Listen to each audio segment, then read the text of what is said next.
మారేడుపాక గ్రామ పరిధిలో వెలిసిన శ్రీ లక్ష్మీ నరసింహస్వామి కళ్యాణ మహోత్సవం శనివారం రోజున అంగరంగ వైభవంగా నిర్వహించనున్నట్లు కమిటీ సభ్యులు పేర్కొన్నారు. ఈ సందర్భంగా ఆలయ ప్రధాన అర్చకుడు అరవిందాచారి మాట్లాడుతూ శుక్రవారం రోజున శ్రీ లక్ష్మీ నరసింహస్వామి పల్లకి సేవ, స్వామివారి ఎదుర్కోలు తదితర కార్యక్రమాలు నిర్వహించనున్నట్లు తెలిపారు. అలాగే శనివారం రోజున శ్రీ లక్ష్మీ నరసింహస్వామి కళ్యాణ మహోత్సవం వేద పండితుల ఆధ్వర్యంలో సాంప్రదాయబద్ధంగా నిర్వహించనున్నట్లు తెలిపారు. ఈ కార్యక్రమానికి భక్తులు అధిక సంఖ్యలో పాల్గొని దేవదేవుని కృపకు పాత్రలు కాగలరని కోరారు.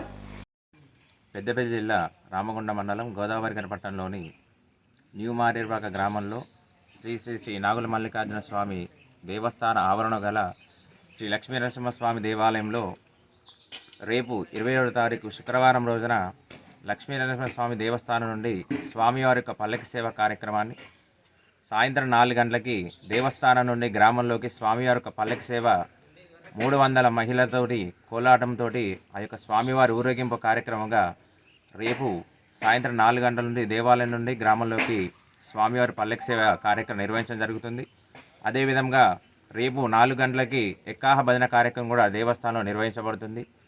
28వ తారీఖు శనివారం రోజున పాల్గొన శుక్ల ద్వాదశి నరసింహ ద్వాదశి సందర్భంగా లోక రక్షణార్థం లోక కళ్యాణార్థం అందరూ కూడా సుభిక్షంగా ఉండాలనే సంకల్పంతో ప్రతి సంవత్సరం కూడా లక్ష్మీ నరసింహస్వామి దేవస్థానంలో కళ్యాణ మహోత్సవం నిర్వహించబడుతుంది. ఈసారి కూడా శనివారం రోజున స్వామివారి యొక్క కళ్యాణ మహోత్సవం అఖిలాండ కోటి బ్రహ్మాండ నాయకుడు అయినటువంటి ఆ యొక్క లక్ష్మీ నరసింహస్వామి యొక్క కళ్యాణ మహోత్సవం సాయంత్రం 6 గంటలకి స్వామివారి కళ్యాణ మహోత్సవం నిర్వహించబడుతుంది.